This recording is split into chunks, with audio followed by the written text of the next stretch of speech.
The Orange Zone, sponsored by Billy Whitaker Cars and Trucks. Hello, everyone. Welcome into the award-winning Orange Zone podcast. I'm Samantha Croston. That's Ashley Wenskoski. We have Rachel Culver on the producer mic. Want to thank our shout-out, our sponsor, Billy Whitaker Cars and Trucks. Really appreciate you. You can find us anywhere where you get your podcasts, and we also have all the social media going, so you can find us on Twitter, on Instagram, watch us on YouTube. Thanks so much for all of your continued support. Fran Brown. Press conference, week 1. We got football. A lot of things going on. It's a really exciting Monday for us sitting at this table. Happy week 1 to all who celebrate. Some teams played last week in week 0. Syracuse was not one of those teams. So we are, 5 days away from seeing this team on the field? I mean, 5 days away from something that we've been preparing for 5 months, a long time. You think about New Year's. You think about all of the breaking news and been a long everything time, all that's right? led up to this moment. We, more than most people, are really excited about what there is to come. But yeah, so there was the press conference today. I was at it a little earlier. And just to give a few takeaways from some of the things I saw and heard. One thing that really stuck out to me and that Fran Brown continued to talk about a lot when people were asking him about this upcoming game, this week 1 game. Number 1, he said that he doesn't even like to really necessarily think a week out. Like, he is very, very much so the kind of guy, going back to his DART philosophy, he's detailed. And a part of being detailed for him means just staying in the 24 hours. He was very much like, for me and my guys, we have to stay in the present, because by doing that and just locking in day by day, that's how you actually accomplish your goals. There were also some people who were trying to ask questions about how does he get his team in the right frame of mind, considering the fact that I think if you look at the spread and you talk to some members of the media, it seems like Syracuse could and should win this week 1 game. And he said, we don't underestimate any opponent. Very, very clear about the fact that there is no gimme game or easy game for him. Every single opponent is treated with respect, and the result will be what the result is. But that stuck out to me, as I like to see that on week 1, that there's no opponent who they're thinking is beneath them by any means. Yes, my biggest takeaway, obviously, from watching it and seeing what everybody was putting from what he was saying, is exactly that. He literally said, I consider the Ohio Bobcats to be a better team than us. They're coming off of 2 10-win seasons in a row. They haven't done, Syracuse has not done that, and Syracuse under Fran Brown certainly has not had the opportunity to do that yet. So I think that's just a big thing. That's a big theme of the Fran Brown era so far, is humility. And I mean, you listen to that and are right, like, the guy's not wrong. Ohio has been one of the best teams in the MAC throughout the last few years. So he has a point. It's the humility. We love to see it. Humble at every turn, even going into what is assuredly a big week for him. A lot of pomp and circumstance with a head coach's first week, but he's still got that humble piece. And even that, when he's talking about the fact that this is his first year, it's not just humility with the team. Right. It's for him too. Like, I think he very much so comes into this with the attitude of, I haven't proven anything yet, even though he knows that a lot of the media have hyped up some of the recruiting and all the decisions he's made and the way he's turned the program around. At this point, he's like, the wins and losses is what is in some way going to define my success, and I haven't done anything yet compared to some of these other coaches I've been facing. That's impressive. That's impressive, and I would be surprised if he didn't keep the same attitude throughout, right? They're going to get into conference play, but it's just a perfect example. Ohio, a team in the MAC, not a Power 5 team. Fran Brown's still saying, as of now, they're a better program than us. Is he wrong? No. I like that. All right, so SU football, week 1 preview. We're going to get into that in a second. We're also going to talk later in the episode about some of our season predictions, which we're really excited about. But first, let's take a look at this depth chart. It got released today. So, of course, it's going to show you all the starters, but also a couple of backups. Anything on this list based on what you saw at camp that stuck out to you, or anything that you weren't surprised by that you knew you were going to see? Yeah, so I don't want to get too in the weeds with it, right? Because these things are subject to change. It'll probably look different in week 2, whatever. But right off the bat for me, I am not surprised. I think I said a few episodes ago to see an or next to in the backup quarterback spot, Michael Johnson Jr. or Carlos Del Rio Wilson. I predicted that. I think a lot of people that were around camp every day predicted that.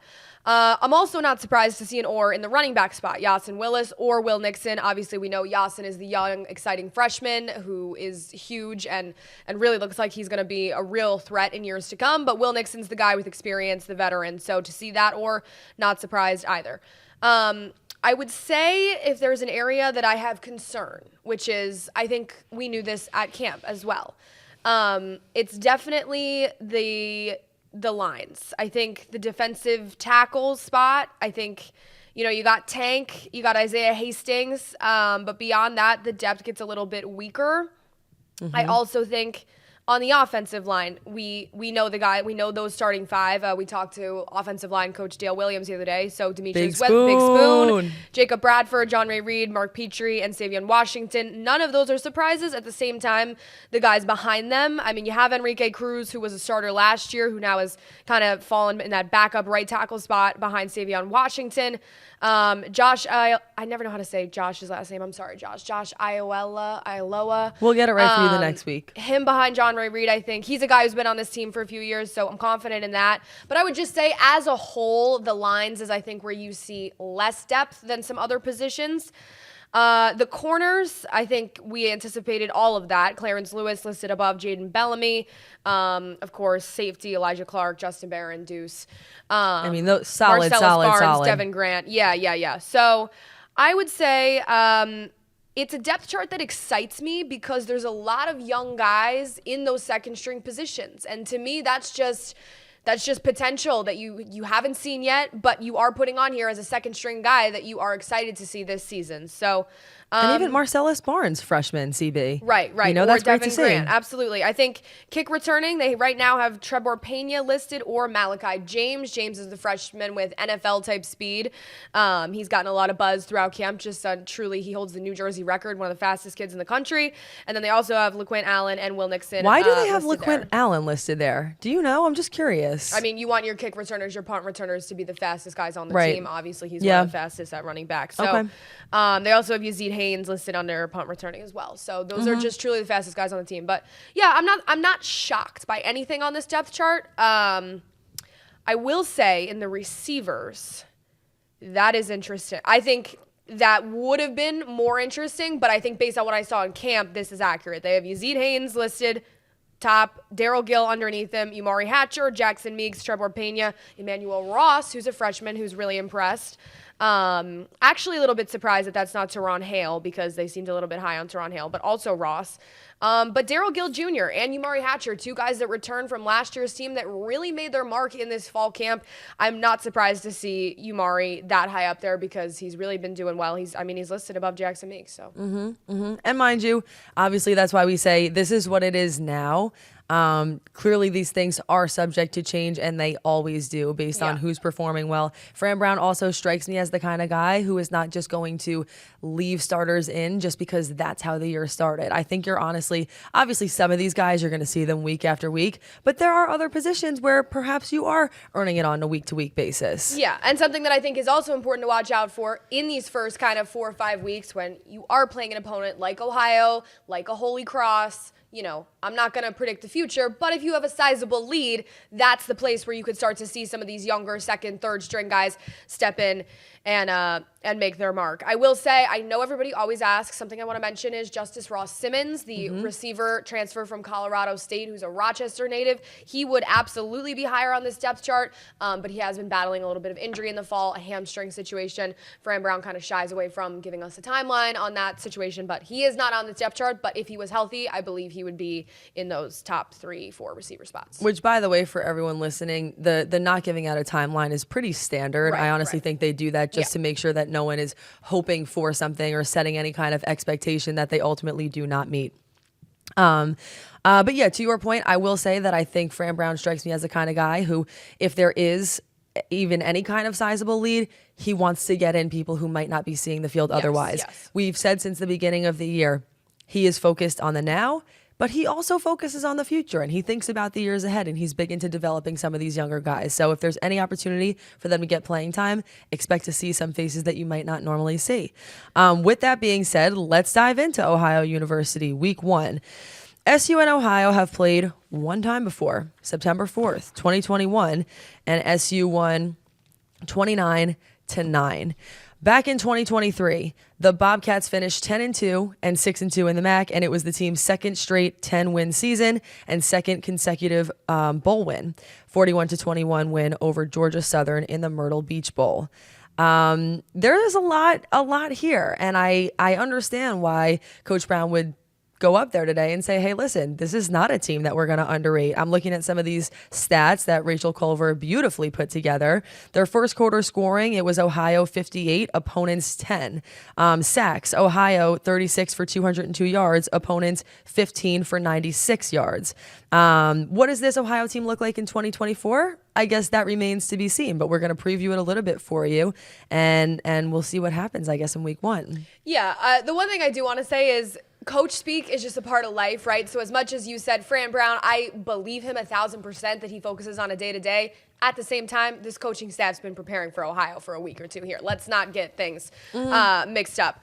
I think Ohio, what they're really going to do to this team, they lost quite a few veterans from last season. So there is that. They're coming off those 2 10-win seasons, but don't necessarily have the pieces that led them there. Notably, their quarterback, Curtis Rourke, I believe, went to Indiana. But I think, do not be surprised. Syracuse is going to be tested if they can stop the run game immediately on week 1 with this team. You mentioned that they like to come out fast, they like to come out strong in the first, second quarter. Their head coach, Tim Albin, mentioned during the MAC media day that the running back group is one of their strengths. At the same time, their receiving core, really not so experienced. Pretty much everyone who Rachel wrote on here who caught a pass for any type of sizable yardage last year is gone. So that leads me to believe that also they have a new quarterback this year, Parker Navarro, transferred from UCF before the 2022 season. This all leads me to believe that they're going to try to run the ball down your throat, and they're going to say, Syracuse, can you stop the run week 1? This first half is a test. Yes. You are going to know a lot about this team by the time that first half is over. Are the backups in? Listen, I'll say it just to confidently put it out there. I think Syracuse is going to win this game, and I don't think it's going to be particularly close. I agree. That's just how I feel. Yeah. I think this is a game they win by a few touchdowns minimum. Yes. But they need to prove that. Yeah. On the defensive side, in 2023, Ohio University finished 6th in the nation and 1st in the MAC in scoring defense, 7th in the nation against the run, and 4th in total defense. They lost out on linebackers Bryce Houston and I believe it's Key Thompson to graduation. And they had 220 tackles between those two athletes last year. Some key pieces to look out for. They have defensive end Bradley Weaver, who had 13 tackles for loss last year and 6 sacks. Defensive tackle CJ Doggett, linebacker Shea Taylor, and safety Jeremiah Wood. So again, we'll see. Jeremiah Wood, particularly, one of the team's leaders. He's entering his 7th year. Isn't that insane? That is, I was like, bold that. Italicized that. I literally double checked that like 4 times. I went through each year and I was like, yeah, he's entering his 7th year. Not all of them have been at Ohio. He did transfer in, I believe, after his 2nd or 3rd year. But this is his 7th year of football. That's you need to get a job status. Like, it's time to get out in the world, but not as bad. I've seen, I don't know how much everyone follows the national scope of college football, but Arkansas this year has a guy who is 29 or 30. So things could be worse. Yeah, I think this group, like you said, right, they finished 6th in the nation, 1st in the MAC in scoring defense last year. However, they lost some of those key linebackers that led them to that spot. So they're kind of operating with a group that's less tested. They don't really have a lot of that proven depth. I mean, from what I'm reading here, they don't have a lot of that proven depth on offense or defense. So I'm not an expert on the Ohio Bobcats, but are they going to win 10 games again this season? I'm not sure. I don't think Syracuse will have any problem with them. I think it is a matter, though, of coming out fast and starting strong, stopping the run right away in the first quarter. I think this isn't a game where if you're Syracuse, you want to let things slip. You're not in a position where you want to be playing meaningful football at all in the 3rd quarter against the Ohio Bobcats. That's the perfect way to put it. Like, this is the kind of game where you want to blow them out in the first half. Absolutely. It should be embarrassing. Kyle McCord should be sitting down with an ice thing in the second half. Hanging out. Like doing whatever, having some water, doing anything other than playing football. Anything other than playing football. I will say I'm very excited that we're immediately going to get to see this O-line now. Like, that's what it seems like. They're going to run it. So it's like that's kind of been our biggest concern all of these months leading up previewing this game. So like immediately right off the bat, we're going to get to see that O-line work. And listen, I feel like this does happen more often than not, but yay for the Syracuse schedule that they do get an opponent who, by all accounts, from what you're seeing in the stats and just simply what you know about Ohio University, it's an easier game because guess what? The second week is against Georgia Tech. And if you were following football at all over the weekend, you realize that, hey, this is actually going to be a really, really important week 2 challenge. I completely agree, and I like it. Now, this was more of a conference change, but it used to be those kind of 4-5 buy-in gimme games were all right at the beginning. That's not the case anymore. They changed it scheduling-wise. It kind of filtered in some of those conference games. They have Georgia Tech and then Stanford also in September, and then they have a game like UConn towards the back end of the season. So I like that mix a lot because it's not just like we get to coast through September now. We get a few coast games and we get a good start here, but then you immediately have a test in Georgia Tech. And I agree with you. We will get into our season predictions in a little while, but Georgia Tech is going to be a test for this Syracuse team. A quick test. What an opener if you're just into and interested in college football at all. Anyone else have anything else on Ohio University before we kind of move on to our season predictions here? And we'll just give you a couple bite-sized pieces about all of the teams that they'll be facing beyond week 1. Rachel, do you have anything that you want to say? I think I'm good at the moment. If you have anything, Ash. Yeah, I think we summed it up, right? They should not be playing a meaningful second half against Ohio. Yeah. That's all there is. All there is to say. We want to see Kyle McCord, and then we want to see him exit. Yep. Thank you so much. And I don't want to see anyone get hurt in this game. I never want to see anyone get hurt, but something about, like when Aronde went down last year in week 2, it stings extra hard against one of these kind of buy-in gimme games. So please, God.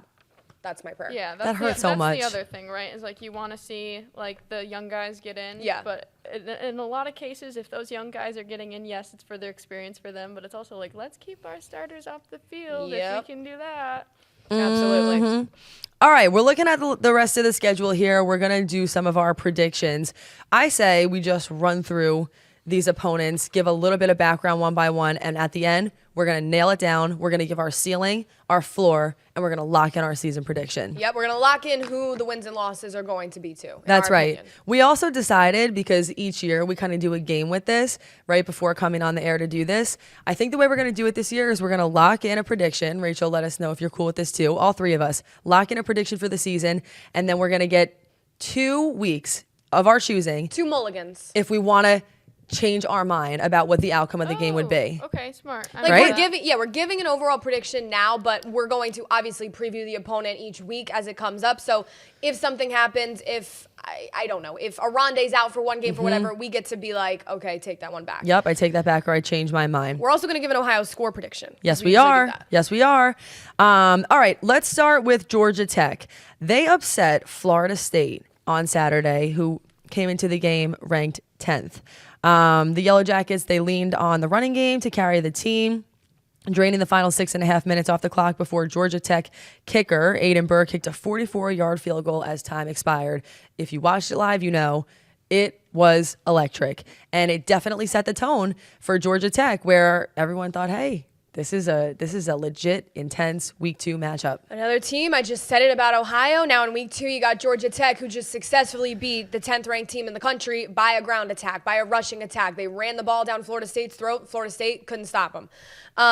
Like we just said, this is going to be the biggest test. I'm not into sports betting right now, but I would like to get there. But I will tell you that before that occurred, that they beat Florida State, I had a feeling that week 2, I had a feeling Georgia Tech was going to be better than people thought they were. Really? Why? I just had a feeling that this was going to be one of those trap games for Syracuse that now it's not, right? Because they know that it's all out in the national scope that Georgia Tech might be decent this year. But even before that, I just had a feeling that week 2, they're coming to you at home, your first conference game.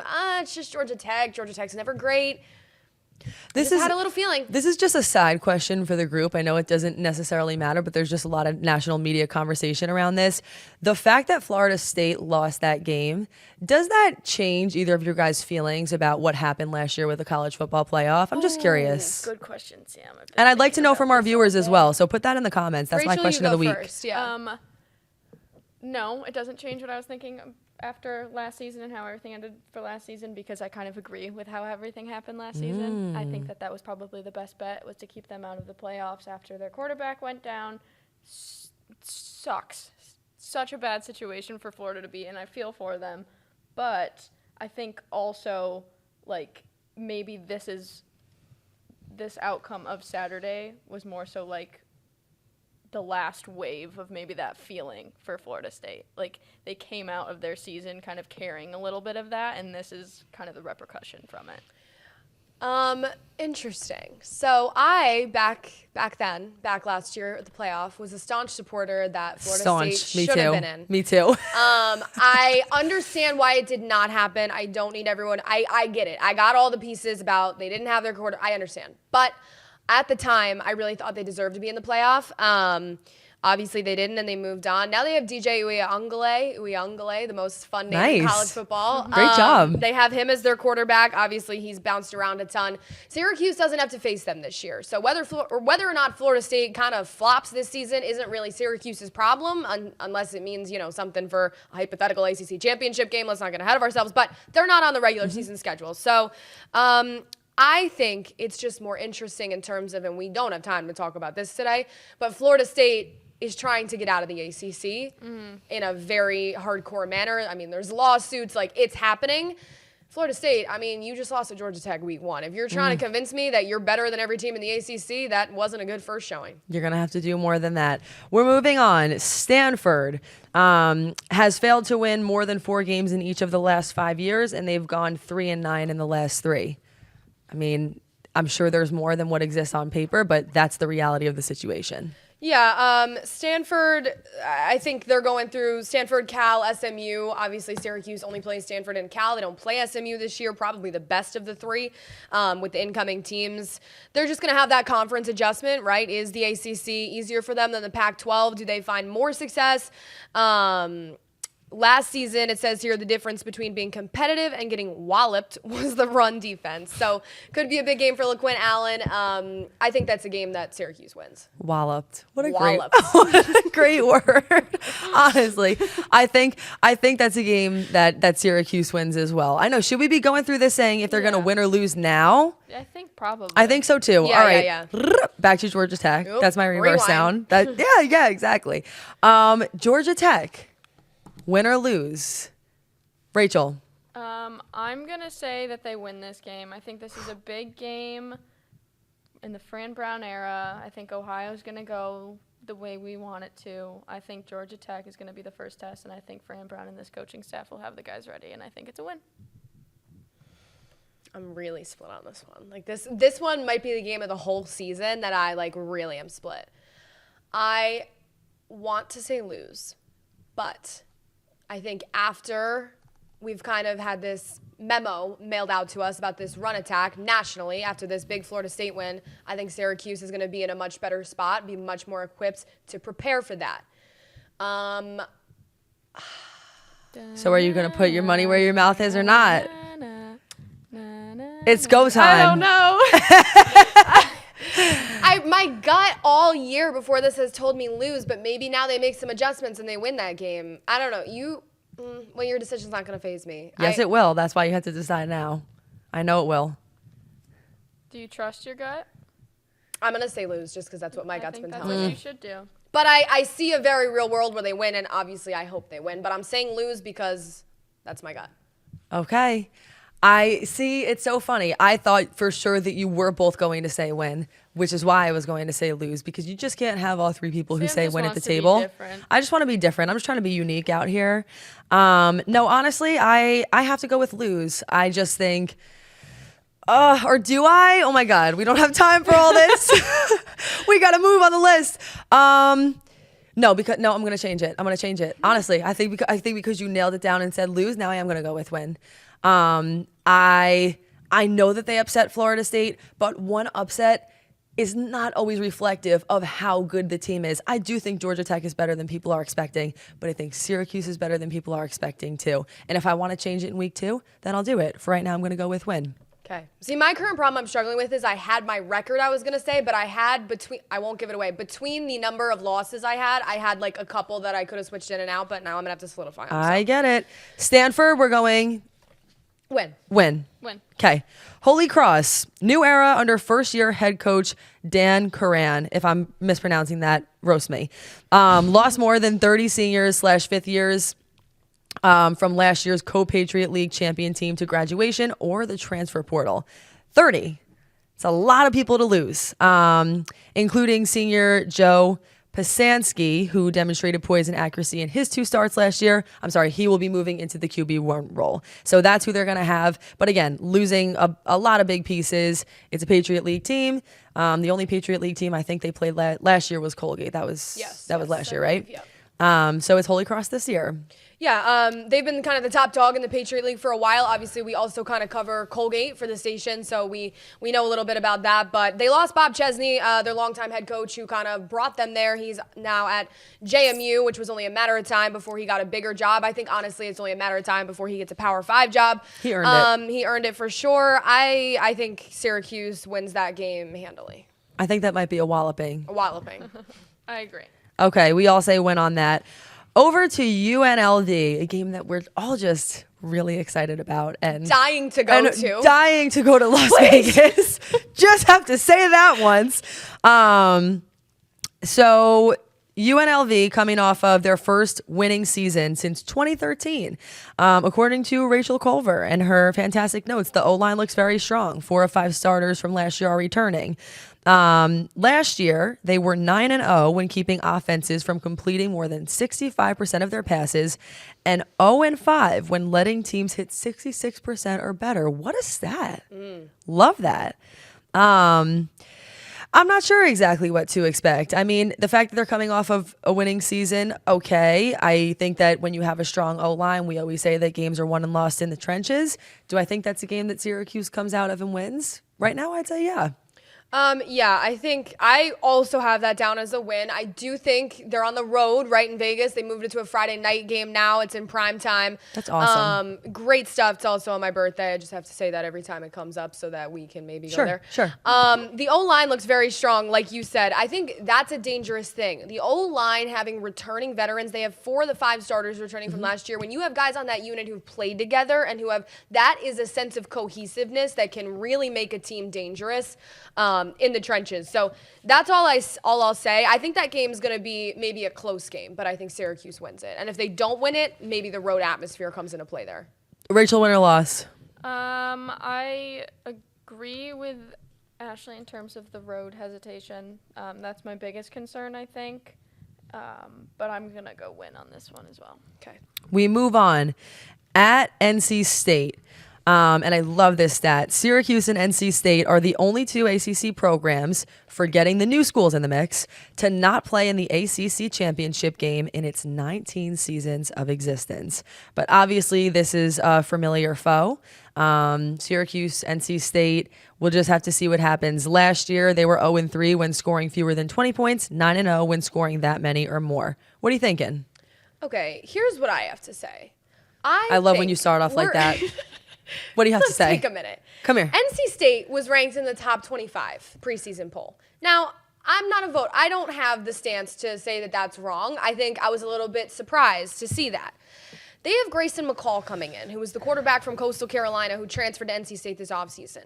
Everybody is extremely high on Grayson McCall, and, he has some good attributes, right? He's very accurate. He can move well. He's a very mobile guy, and he has a really strong O-line behind him. So maybe that all does lead to some success for NC State this year.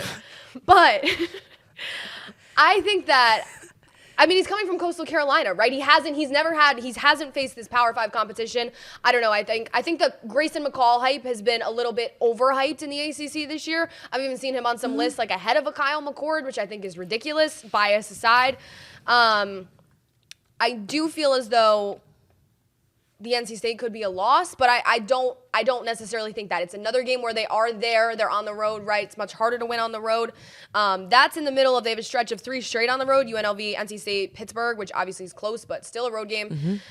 I'm going loss for NC State. Come on, I was going to say that. But actually, yeah, go. I just said all my points as to why I think NC State could be overhyped. So I'm not surprised if NC State is not as good as people think we're going to be, and it is a win. Yeah, I'm surprised because I thought after all those points, I never know with you whether you're going to say win or loss. I'm also going loss on that. One other note, no more Peyton Wilson at linebacker, who made 402 career tackles with 15 sacks and 7 picks. So certainly they'll be looking for a guy to replace his presence.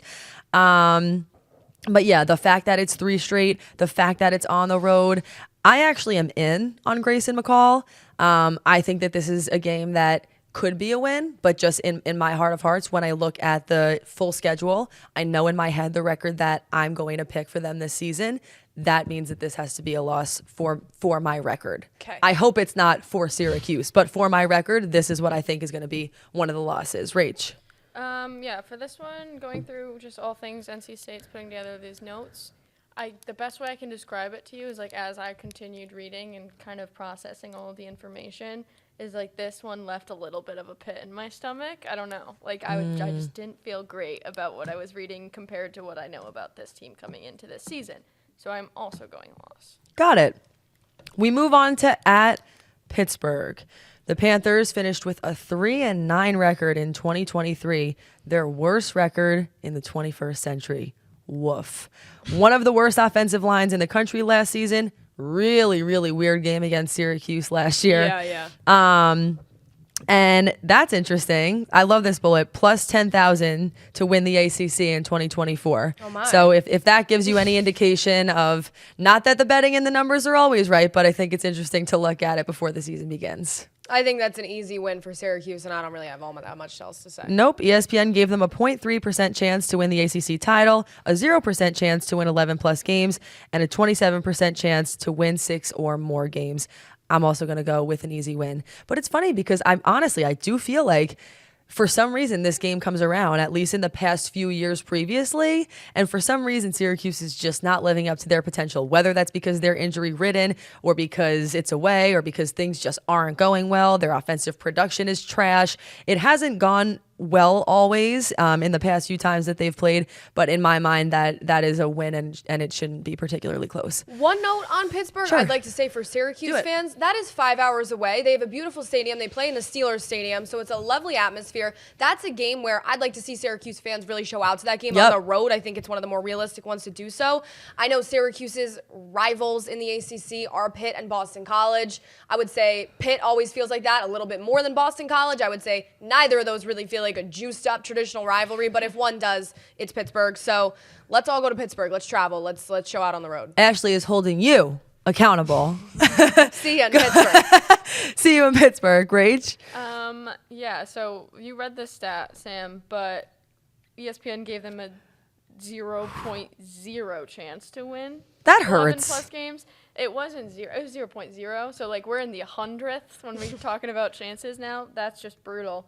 Wanted to point that out. But then again, like you said, last year with the Pittsburgh game, we all know what happened there. But I think Syracuse, and this goes kind of across sports, and it's just something that you see like at every level. Syracuse athletics has a bad habit of playing to their competition sometimes. And this is the kind of team that I feel like really brings that out in them. I am going to go win just because I can't sit here in this chair and feel comfortable myself telling myself that Syracuse is going to lose. But this is one I know that I will worry about leading up to kickoff. Okay. We got 5 left on the list. We're going to zip through it for timing purposes. Virginia Tech.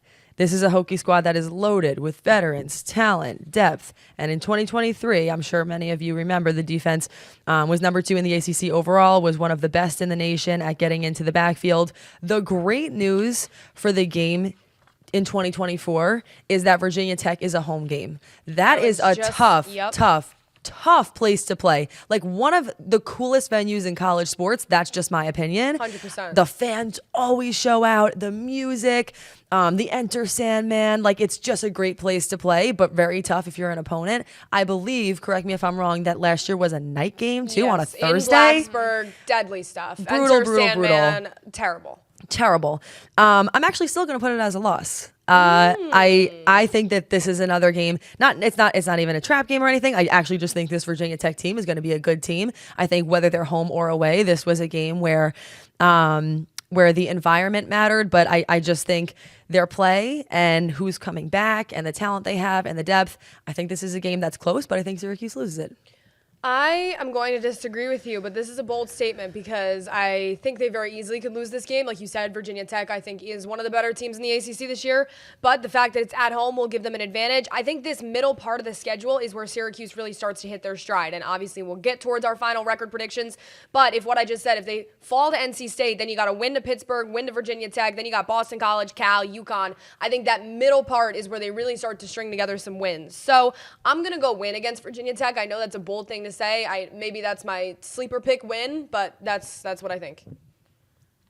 Rachel. I'm gonna go loss. I'll keep that quick. Okay. Boston College at Boston College is the next game. Bill O'Brien is taking over as head coach. He was the former OC for the New England Patriots.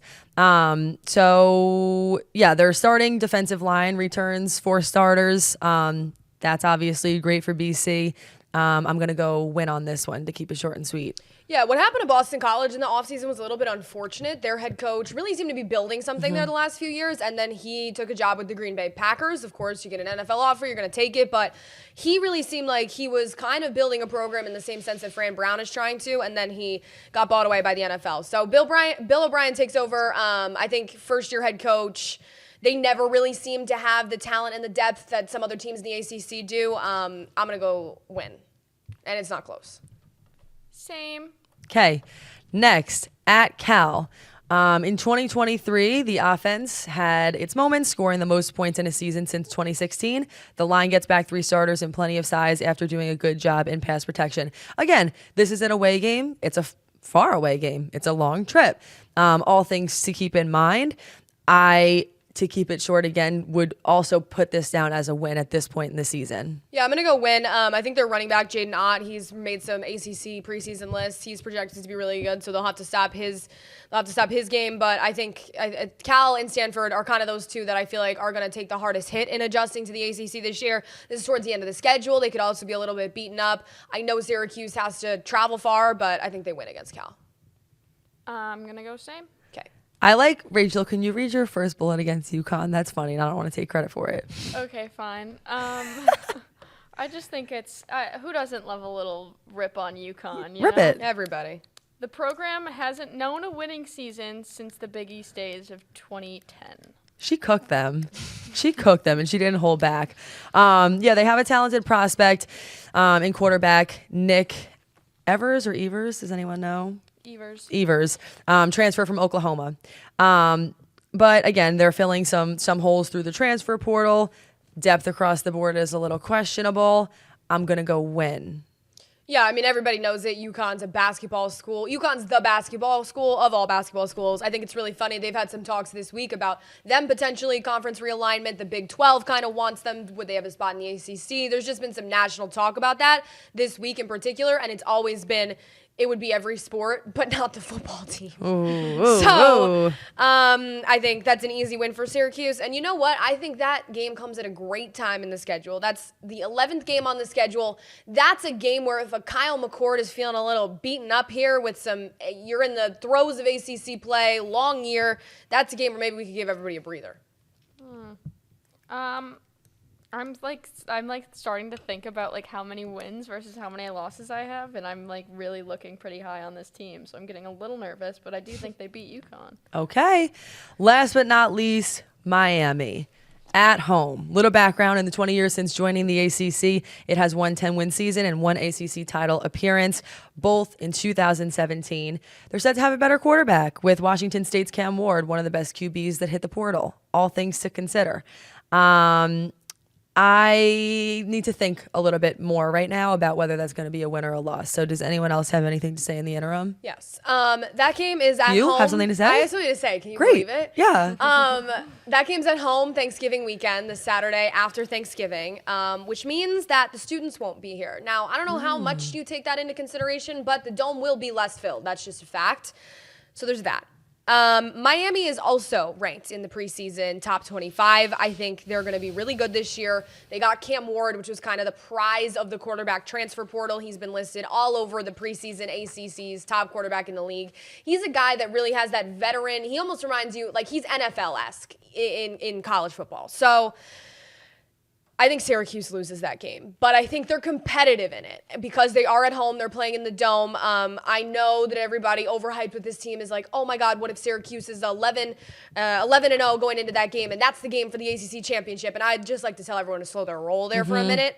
But I would like if it was a game that held some sort of weight, even if it's just for an upper ranking in the ACC, kind of that top half. I don't know. We'll see. I think they lose it. Rachel. Oh, you really need time, huh? Mm-hmm. Okay. I would agree with Ashley on that. I think after we all have them having a 3-win stretch right leading up to Miami.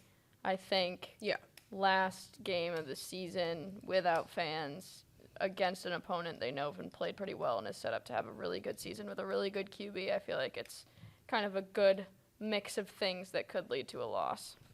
It has all of the makings and all of the statistics for it to be a close game that they lose, and that's why I'm going to say they're going to win. I knew it. I know. I can see the smirk. I looked at your eyes and I was like, here we go. And part of that is because from the start, like literally even months ago, in my mind, you could probably go back to 5 or 6 different episodes of the Orange Zone that we've filmed, and you could hear me saying that I've really felt like they were going to have a 10-2 season this year. I obviously can't say with absolute certainty which of those 10 games would be the wins and which 2 games would be the losses, but knowing in the back of my mind that we have 2 games to switch, right now I'm going to put that as a winner because I already put 2 down as a loss, and I want to start off the season by saying that 10-2 was my number. What's your overall number now? Where does that put you at? So what we just went through puts me at 9-3. Okay. Now, what I will say is I was going back and forth between 9-3 and 8-4. I chose the more optimistic one, which was 9-3. I do think I had losses to Miami, Georgia Tech, and NC State. I think if there is another loss in there and they do go 8-4, it's to Virginia Tech.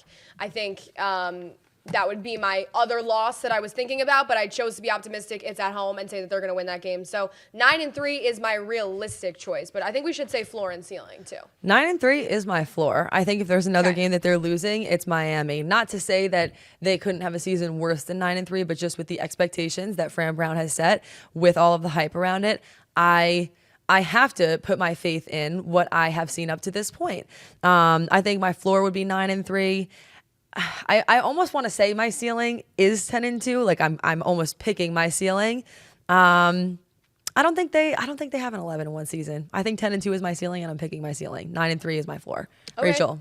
So I currently have them at 9-3 also, with losses to Miami, Virginia Tech, and NC State. Are those the same one as you, Ashley? I think they are. Miami, NC State, and Georgia Tech. Oh, no, I had Virginia Tech. Okay, that's where we swapped. All right, but I think their floor is closer to an 8-4, and I would agree with the ceiling with a 10-2. I think my ceiling's 11-1. I'm just going to go real optimistic. Maybe they win every game and they lose to Miami. My floor, though, is 7-5. My floor is you throw in another loss, like I said, in there to Virginia Tech, and then you throw in the reality of the situation is this is a first-year coaching staff. There could be some clock management issues. You throw in a game that maybe is lost with penalties, clock management, something like that. That gets you to 7-5. I don't really think that's going to happen. I think with Kyle McCord under center, if he stays healthy this entire season, there's no reason why they can't go 9-3. I regret putting Georgia Tech as the loss a little bit. I kind of almost want to switch that to Virginia Tech, but I said it, so it's locked in stone, whatever. I think a Kyle McCord-led Syracuse offense has 9-3 in it. One of our photojournalists, Westbrook Shortell, just came in, so I felt the need and felt compelled to wave. Yeah, I like that. Listen, you go with a high ceiling and a low floor. Yep. That makes sense. Give yourself a little bit of a range. So that's where we're at for the moment. Score predictions for Ohio. Score predictions for Ohio, and then we'll get out of here. Anyone feel compelled to go first? If not, I'll try and let it rip. I'm not busting down the doors, too, no. Okay. 42-7. 42-7. I am going to go. I'm out for blood. I understand. Do your thing. I am going to go a little bit lower than that. I'll go with, or you know what? No. I will go 42. That sounds good. I'm going to go 7, 14, 21, 28, 25. I'll go, 7, 14, 21, 28, 35. Broadcasters. Not great at math. I'll go 38. to 10. Only because I just think that once you get to that feels like a realistic amount of points that you could get to in the first half. And then once you start to substitute some people, you have some of the backups getting in, the slowing scores down, and it gives Ohio University more of an opportunity to get some points on the board. Go ahead. I think now we're getting deep into predictions. I think they take out McCord for the second half. They put Michael Johnson Jr. in there and he throws a touchdown. Ooh. We'll see. Hey, she said it here first on the Orange Zone podcast. What do you got, Rach?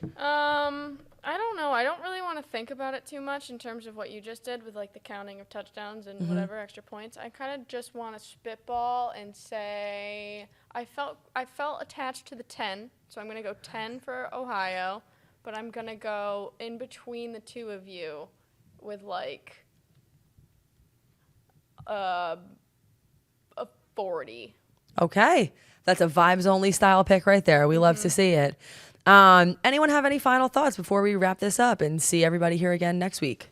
Final thoughts. The only thing we didn't mention that Rach had on the notes, Nick Saban made a real interesting comment this week on the Pat McAfee show. He said, I think it's fantastic to have a playoff game at your place at home. Now, it's also going to be a disadvantage for some of the teams in the South. Having coached in the South for so many years, they have to go to Michigan or Syracuse. Just kind of, I don't think it means anything, but it's just real interesting that the first team after the defending national champions, Michigan, that was on his mind was Syracuse. That's all I have to say. I mean, that guy has a lot of coaching experience. And he's got a lot of inside info. Right. And he had Syracuse Twitter in a fit. Yeah, he did. as usual. But honestly, we're so excited. We couldn't be happier to be here with you throughout the course of this season. So Syracuse Twitter, let it rip. Let us know what you're thinking. And please let us know what you want to hear about as we continue to do these kind of week-by-week previews. Expect to see from here on out more of an in-depth preview on each up-and-coming opponent. And on the bye weeks, we'll just figure out something fun to do.